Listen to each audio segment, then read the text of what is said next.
In the previous episode, a mother escapes with her daughter Min and arrives at their ancestral home from 1932, Jarukin House. There, Min begins to notice supernatural movements inside the house. One night, Min suddenly goes missing, triggering a police investigation. During the chaos, Min's mother is inexplicably teleported from her daughter's bedroom wardrobe to another unknown location. What happens to them afterward remains unclear. The timeline shifts to 1991. In Jarukin Villa, Panada lives with her husband Ward and their 5-year-old daughter Vari. When the telephone suddenly rings, news arrives that there is a serious problem at the power plant. As a result, the family cancels their planned trip to the beach. Panada leaves for work immediately since she is a hydropower engineer and the issue demands attention. Their driver, Uncle Nathai, drops her off at the plant. Panada remains far more focused on her work than on her family, which causes ongoing tension and mild conflict between her and Ward. At the plant, researchers are working on a special experimental machine that has developed a malfunction. If it runs too long, the voltage fluctuates dangerously. Under Panada's supervision, the machine is repaired. However, the moment it is switched on, a powerful electric shockwave surges through it,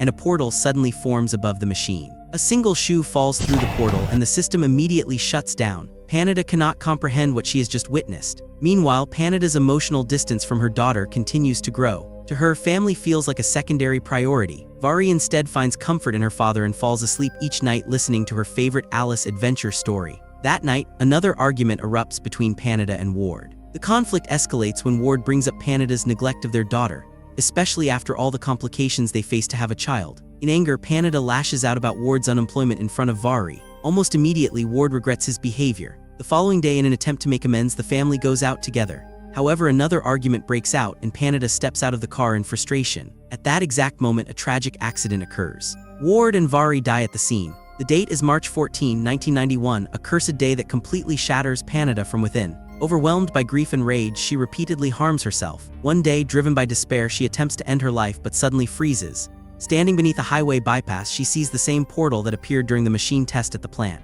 In panic, she steps back, and one of her broken heel shoes falls into the portal. That shoe reappears inside the power plant, back at the exact moment when Panada had repaired the machine earlier. Unknowingly, Panada has created a time portal, effectively a time machine. Realizing this, Panada devises a plan. She brings the machine home along with a massive generator to power it. Her goal is to save her husband and daughter. From that day on, she builds a secret underground laboratory beneath Jarukin House and repeatedly attempts to retrieve her child. Day after day, she fails. Each time the machine is activated, the entire house experiences severe voltage fluctuations. One day, a technical fault causes the machine to activate unexpectedly, and a time portal opens on its own. Through it, a young girl is teleported into the machine. That girl is none other than Min. Panada has no idea who Min is, nor does Min realize that she has come from the future, from the year 2024. When Min regains consciousness the next morning, she begins searching for her mother. She cannot understand why a strange woman is living in her house in her mother's place. She searches the entire house but cannot find Vari. When she asks Panada about her mother, Panada gives no response. Having lost Vari, Panada gradually begins raising Min as her own daughter. She fulfills Min's every wish and one day buys her a new dress along with a mask from the market. When Uncle Nathai asks about Min, Panada claims that the girl belongs to a distant relative who is poor and has left the child in her care. At the dinner table, Min becomes frightened by a ghostly figure she sees near the clock, but when she looks again, nothing is there. Throughout all this, Panada remains unaware that Min has arrived from the future. So when Min asks to call Vari using a mobile phone, Panada has no idea what a mobile phone even is. That night, Panada sleeps beside Min to fill the emptiness left by her daughter's death. Deep down, she knows she is doing something wrong, but she convinces herself that time will erase these mistakes. Whenever he gets the chance, Uncle Nathai captures their happy moments on camera. Panada begins to see her own daughter reflected in Min. To prevent Min from remembering her real mother, Panada hides all the old family photographs in her study room. Whenever possible, she plays games with Min, and Min's tiny footsteps bring life and joy back into the house. Listening to stories from the Alice adventure book, Min falls asleep in Panada's arms every night. The mistakes Panada once made while Vari was alive now feel like lessons she has a chance to correct if only circumstances would align. One night, Panada activates the machine again, opening the time portal, and another disaster unfolds. This is the same night when Vari sees a masked girl playing hide and seek throughout the house under a bright blue light. Following the girl, Vari enters Min's room and finds everything floating in midair. In 1992, when Panada activates the time portal, its energy creates a zero-gravity zone. As a result, Vari from 2024 is pulled through the portal and teleported to 1992, just as Min once was. The true twist emerges when Vari sees Panada and calls her mother. Panada is completely stunned, unable to understand who this child is or why she is calling her mother. Vari, however, has no doubt, except for confusion about how she arrived there. Back in 2024, Officer Fire reaches Jarukin house. On the way, a phone call from Vari deeply unsettles her, not only because it is Vari, but because she hears the sound of a child's hand on the other end of the line. Finding the door locked, Officer Fire breaks a window to enter but finds no one inside. The phone lies directly in front of the wardrobe. Soon after, the rest of the team arrives. In 1992, seeing a gun in Vari's possession, Panada disarms her and locks her up. Vari repeatedly insists that Panada is her mother, but the situation feels completely incomprehensible to Panada. Meanwhile, the police seize Vari's money and divorce papers. This confirms that if Vari truly ran away, she would never leave behind such a large amount of money nor her car. The question remains where the mother and daughter have gone. From the study room, police collect personal belongings along with a photograph of Vari's mother and send them to the station. However, Officer Fire keeps a distorted drawing found under the table. When Officer Fire questions Uncle Nathay about the basement, he hesitates to speak, clearly hiding something. In 1992, Panada goes out to buy food and encounters a woman who claims she lives in the house and is searching for her only daughter, Min. Hearing the name shocks Panada. Confused and shaken, she leaves immediately. Her daughter Vari died before her eyes in 1991, so the idea of Vari being alive makes no sense. Officer Fire remains buried in the case, struggling to piece together time, place, and people. She discovers that all of Vari's money has been seized, and the order came from headquarters, specifically from Vari's husband, Colonel Udichai, a high-ranking army officer. When Officer Fire demands the return of the evidence suitcase, she clashes with Officer Dana. She questions why Udichai secretly came to Jarukin house like a thief on the night Vari went missing. The black car seen that night matches the one parked outside the police station now.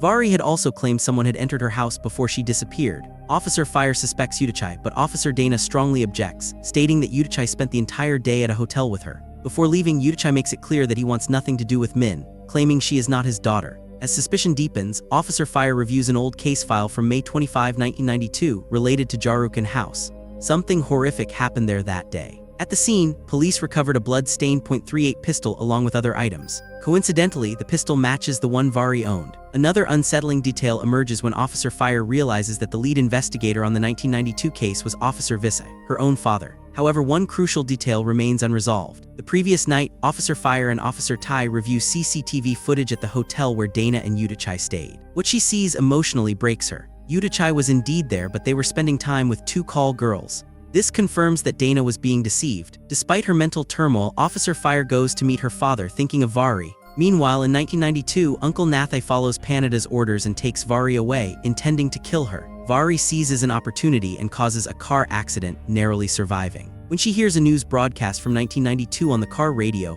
she finally realizes she has traveled into the past. At that moment, understanding how it happened matters less than one thing above all else: saving her daughter. Vari approaches the house through the nearby forest. At that moment, Min notices Vari's hand behind a large tree and tries to say something, but Nathay strikes Vari on the head and knocks her unconscious. Nathay then takes Vari toward the basement. However, in her dazed state, Vari secretly picks up a small stone. Meanwhile, the pistol license details arrive, confirming that the weapon is registered in Udichai's name in 2006. Fire's father lives in constant emotional detachment. After her mother's death, everyone chose separate paths in life. By showing him the Jarukin house case file, Fire extracts crucial information. She learns that Nathay was once arrested for theft, but Panada bailated him out of jail and kept him as a household worker. On the day of the incident at the house, a burned, unidentified female body was discovered. Apart from the pistol and a small note with a random number written on it, no identifying information was found. Investigators concluded that the woman had intended to kill the family.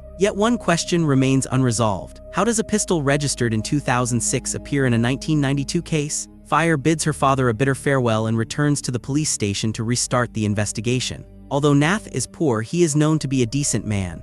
Even if he once stole out of desperation, murder seems beyond his nature. However, Panada's pressure forces him to comply. At the same time, Panada grows increasingly attached to Min, gradually claiming her as her own. Hours later, Vari regains consciousness and tries to explain that she has no harmful intentions. She attempts to clarify that she has arrived here from the future by mistake and that she is Panada's daughter, Vari. In response, Nathay shows her old photographs and explains that Vari and her father died in an accident the previous year, making it clear that lies will not work here. Meanwhile, Fire continues solving the puzzle. She notices a striking resemblance between the burned body from the old Jarukin house case and a drawing recently found in the present-day house. Suddenly, one specific detail gives Fire a major shock. She begins to understand what is truly happening inside this house, though the full truth has yet to reveal itself. Without wasting time, Fire rushes toward Jarukin house. At the dinner table, Min feels terrified because of the presence of a ghost, though the true identity of this entity remains unclear. Meanwhile, Vari's constant screaming irritates Nathai, who locks the door and sits outside, unable to tolerate the noise. Caught between questions of right and wrong, Panada becomes increasingly obsessed with Min. In the present timeline, Fire arrives at Jarukan house and begins connecting every fragmented clue from the past with the present. It is now late at night. Using the stone, Vari breaks the glass and escapes, badly injured and bleeding heavily. She's determined to reach Min at any cost. When Nathai tries to stop her, Vari thrusts a shard of broken glass into his eye. In that moment, she suddenly remembers Uncle Nathai from 2024, who also has one damaged eye. Overwhelmed by confusion, nothing seems to make sense anymore. Grabbing the blood-stained .38 pistol lying nearby, Vari staggers toward the house. She enters Min's room, intending to save her daughter from Panada, her own mother. She finds Min sleeping peacefully. At that exact moment, Panada grabs Min by the neck and drags her outside. Vari desperately explains that she is Panada's daughter, that Min is her granddaughter, and that Min is not Panada's child because Panada's real daughter Vari died. She admits she does not know how she traveled from 2024 to the past and begs Panada to return Min. However, none of this registers in Panada's mind. With no other option, Vari shoots Panada.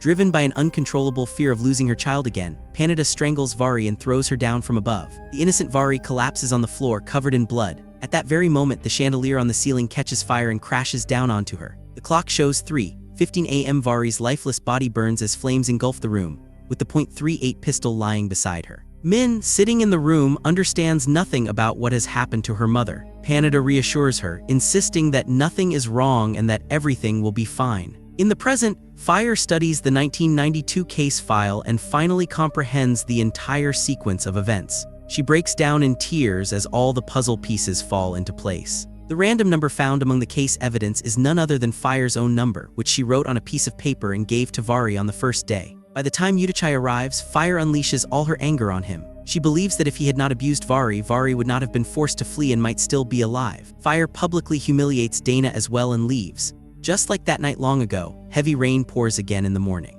As the mystery of the house unravels, Fire also comes to terms with her own decisions. The timeline shifts back to the morning of 1992. Police recover a burned body from Jarukan house and send Nathai to the hospital. As evidence, they seize the .38 pistol and the note with the written number. By then, the DNA report arrives, leaving Fire completely stunned. Fire later gives birth to a healthy child, but leaves the father's name blank on the birth certificate, deciding that she alone is enough. She resolves never to return to police work and completely cuts Dana out of her life. On the day Fire is discharged from the hospital, she meets her father, who reveals the DNA report. It confirms that the DNA of Vari, Min, and the unidentified dead woman from 1992 are identical. Fire is shocked but remains calm, knowing they are all the same person. With a smile, Fire bids a final farewell to Officer Tai. This marks their last meeting. Before leaving, Fire completes every remaining puzzle at the police station. Records show that the dead woman in 1992 identified herself as Vari. After that horrific night, Panada legally adopts Min. Because Min is very young, erasing her past memories does not take long. Out of love, Panada renames her Vari. Before leaving the bank, Panada destroys the machine with her own hands so no one else can ever use it.